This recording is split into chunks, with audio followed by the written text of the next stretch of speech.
Allez, on va justement retrouver notre cher Marc Garcia qui, justement, on va essayer de le joindre. Normalement, ça devait être bon. Bonsoir Marc. Bonsoir, bonsoir Johan, bonsoir à tout le monde. Voilà, bienvenue Marc, qu'on va retrouver durant toute cette nouvelle saison du 19h de la place du village. Marc, eh ben, notre correspondant, on va dire, de sport, de montagne, de ski, voilà, qu'on a déjà découvert durant la saison dernière. Marc, vous êtes en Autriche alors actuellement? Exact, je suis en Autriche, pas loin du glacier de Zolden, sur un autre qui s'appelle Pitztal. Je m'occupe d'une petite japonaise qui va attaquer les Coupes du Monde cette année. Donc voilà, on est sur les glaciers ici en Autriche, parce que justement en France, les deux Alpes c'est pas ouvert, ni TI. Donc on est où le terrain est le mieux et le plus propice pour l'entraînement. Alors justement, est-ce qu'il y a beaucoup de neige actuellement? Oui, alors j'ai fait quelques vidéos ces jours derniers sur la place du village, sur les glaciers en tout cas. Il y a eu beaucoup de neige en haute altitude, pardon. Et Ouais. puis les glaciers autrichiens ont une particularité, contrairement à chez nous, c'est que ils ont des retenues collinaires, ils ont un système de protection de leurs glaciers depuis pratiquement plus de 20 ans. Donc c'est des décisions gouvernementales, c'est des budgets d'État. Donc ils ont compris que préserver leurs glaciers, c'était un écosystème aussi. C'était aussi une rentabilité économique, sans quoi ben, il y aurait plus du tout de stations, en tout cas ou de régions, plus de cliniques, plus de comment on appelle ça, d'écoles, rien du tout. Donc ils ont fabriqué, ils ont mis en place de la neige de culture en altitude pour produire pendant les périodes froides. Ensuite, avec un système de bâche. Et évidemment, il y a quand même un réchauffement climatique, hein, faut pas se le cacher, même en Autriche. Mais en tout cas, ils ont une précaution, en tout cas une identité pour ça. Et c'est l'une des raisons pour lesquelles l'ensemble des, euh, des gens du ski, ou en tout cas de la compétition, se déplacent. Alors, il y a évidemment Sasfe et Zermatt de côté suisse, mais beaucoup de gens viennent en Autriche parce que l'accueil est bon et effectivement les conditions sont assez exceptionnelles. En dehors de cette production de neige de culture, il y a aussi eu ces dernières semaines, en tout cas, beaucoup de neige en altitude. On peut voir une vidéo justement que vous avez tournée. Alors, une vidéo de l'an passé et une de cette année. On peut voir déjà celle de l'an passé de Marc qui avait justement immortalisé un petit peu. Voilà, on peut voir à côté de vous. Là, c'était la neige il y a tout juste une année. Ouais, ça c'est quasiment jour pour jour, hein, l'année dernière quand on est arrivé à Pictal pour s'entraîner, puisqu'il y avait quasiment le glacier de Zolden n'était pas ouvert, et les autres glaciers en Autriche étaient quasiment tous fermés. Et on est arrivé là avec des conditions assez hallucinantes. Effectivement, hein, comme certains l'ont dit, de réchauffement climatique, malgré une production de neige de culture, mais les températures étant trop chaudes, et ben cette neige de culture n'a pas pu être produite. Donc du coup, c'était l'année dernière et c'est quand même assez spectaculaire de pouvoir s'entraîner dans les conditions-là. Voilà, donc ça c'était en 2023. Et là, vous avez fait une vidéo justement durant ces derniers jours que vous avez transmise. Ça, là, c'est aujourd'hui, on va dire. C'est exactement au même endroit. Oh, bon, oui, il y a la différence quand même. Donc, donc c'est quand même le jour et la nuit, hein, entre une production parce qu'il a fait suffisamment froid cet hiver, et en tout cas au printemps, et puis là depuis le mois de septembre, et là on est vraiment dans un autre domaine et dans un autre décor. Voilà, complètement différent. Et il y a combien de centimètres à peu près? Voilà, sur la partie là, il y a quelques jours, il a neigé pratiquement 30 centimètres pendant la nuit. Et voilà, ce qui est assez intéressant. Mais ils avaient aussi déjà eu beaucoup de neige avant, plus la fabrication de neige de culture avec ces températures qui étaient négatives en altitude. Voilà, hein, il y a une forte baisse de température. 2800 mètres, c'est ça, hein?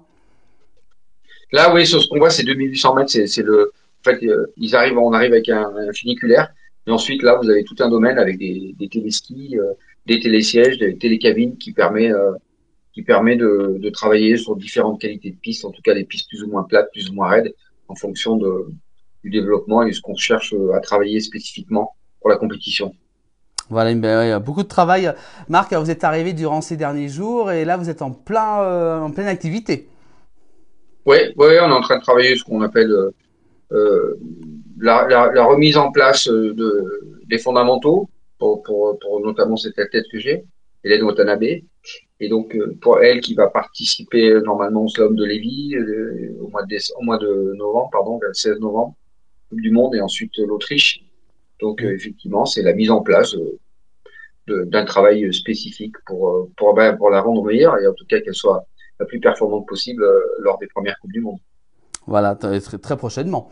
Ça va pas tarder. Oui, oui, ça va pas tarder, oui, exactement. Voilà. Alors, on va quand même parler aussi également de Michel Blanc, vous tenez à cœur justement en parler, qui nous a quitté il y a quelques jours, l'une des figures du monde du cinéma et notamment des bronzés fonds du ski, avec le planté de bâton, hein, qui ne connaît pas. Oui, en tout cas, Michel Blanc, pour nous, il a représenté l'identité de la montagne avec ce fameux les bronzés fonds du ski qui est absolument magique. Et j'ai écouté différentes interviews de lui. Ils ont remontré différentes interviews. Et ce qui était, moi, j'ai eu la chance de le rencontrer un jour à Val d'Isère et je trouvais un homme particulièrement très humble, qui avait conscience que c'était pas le rôle le plus facile non plus Hmm. qu'il avait, mais en tout cas avec l'équipe qu'il avait, c'était absolument magique d'être à la montagne. Et pour nous, l'ensemble des gens qui y vivons, c'est vraiment l'identité de notre métier et qui reste encore d'actualité d'ailleurs. C'est ça le paradoxe. Voilà, on peut voir quelques images à côté de vous, justement de l'extrait de film, hein, qu'on connaît très bien. On va justement retrouver l'extrait cette fois-ci en pleine image.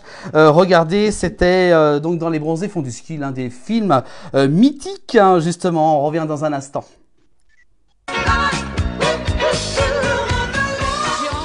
Piqué du bâton, extension. Flexion, piqué du bâton, extension. Flexion, piqué du bâton, extension. Oh. Ça suffit, j'en ai assez, on arrête. Voulez-vous qu'on aille prendre un verre de vin chaud? Je crois que je vais vomir.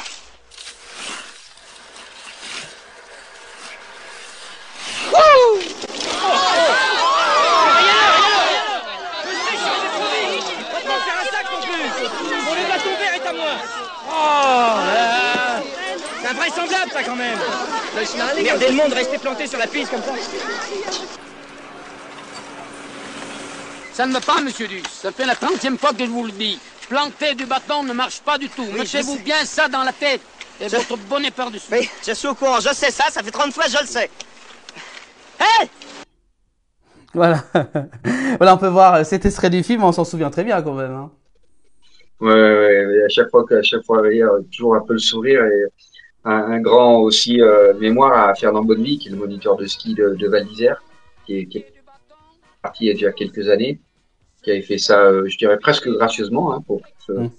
pour ce film. Et C'est vrai. ce fameux planté de bâton, et, et, euh, et Michel Blanc est absolument exceptionnel. Enfin, en tout cas, j'ai vu des rushs, j'ai vu beaucoup de rushs, et ils se sont vraiment, comme on dit, se sont vraiment marrés pour tourner ce film. Je pense que ça va être une grande partie de plaisir, parce que déjà nous on rigole en regardant le film, même si on l'a vu 10 000 fois à la télé, même maintenant en streaming, hein, c'est vrai qu'on s'en lasse pas du tout, hein. Ouais, là, on s'en lasse pas. Je crois que c'est vraiment, je crois que ça a été la meilleure promotion du monde de la montagne, en tout cas du ski, de l'enseignement du ski et tout ce que ça concerne, hein, le magasin de sport, les tenues de ski, les remontées mécaniques qui s'arrêtent, le Toubib, enfin on a tous vu et c'est vraiment la promotion de notre domaine avec une belle caricature qui a été faite à l'époque. Mais en tout cas, sincèrement, aujourd'hui c'est encore d'actualité, un peu plus Oui, moderne certes, oui. mais c'est génial de voir ça en tout cas. Et des bons souvenirs, des bons moments. Voilà. Voilà pour Oui, ce petit hommage ouais. qu'on allait faire pour Michel Blanc dans le 19h de la place Village. Bah, merci beaucoup Marc. Depuis l'Autriche, qu'on Oui. retrouvera peut-être dans les prochains jours. Oui, alors justement, je profiterai de l'occasion parce Oui. que ce fameux planté de bâton, Mm. Johan, pour parler un petit peu de technique, enfin tu sais, vous savez que c'est quand même mon domaine et le planté de bâton est encore d'actualité et il l'est toujours, il le restera, je pense, quelque part.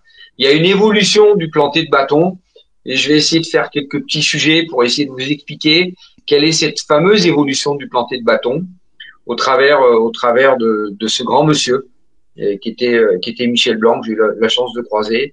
Et en tout cas, on est tous évidemment touchés de son départ, un peu Très trop vite, rapidement. ouais. Très vite. Mais en tout cas, que le bonheur et la joie d'avoir pu regarder, de pouvoir encore regarder ces épisodes, c'est absolument exceptionnel. Ouais, tout à fait. Voilà, on en reparlera hein, dans les prochains lives. On essaiera d'être avec Marc encore pour de quelques petits sujets hein, à suivre sur nos plateformes de la place du village. Bah, merci beaucoup Marc depuis l'Autriche. Et oui, c'est ça la magie. Hein. Maintenant, on peut facilement communiquer même si on est très loin. Ça, c'est un petit peu la magie d'aujourd'hui. Bah, merci beaucoup Marc. Merci Johan. En tout cas, un prochain épisode, ce sera un petit peu le planter de bâton. On va essayer de rigoler quand même. On va essayer de se Oui. marrer. Ouais, bah oui, il faut. C'est tout à fait raison. Bah, merci beaucoup, Marc. Et puis, bah, à très prochainement dans le 19h. Hein, vous revenez quand vous voulez. La porte est ouverte, hein, comme on dit. Merci, Johan. Merci à tous. Merci. Bonne soirée à vous, Marc, et à très prochainement. Et puis, prenez pas froid en Autriche. Hein. On va essayer. Merci à vous. Voilà, dans 19h de la place du village, Marc Garcia, hein, l'un des correspondants qui nous parle tout le temps régulièrement de sport. Allez, on continue cette émission.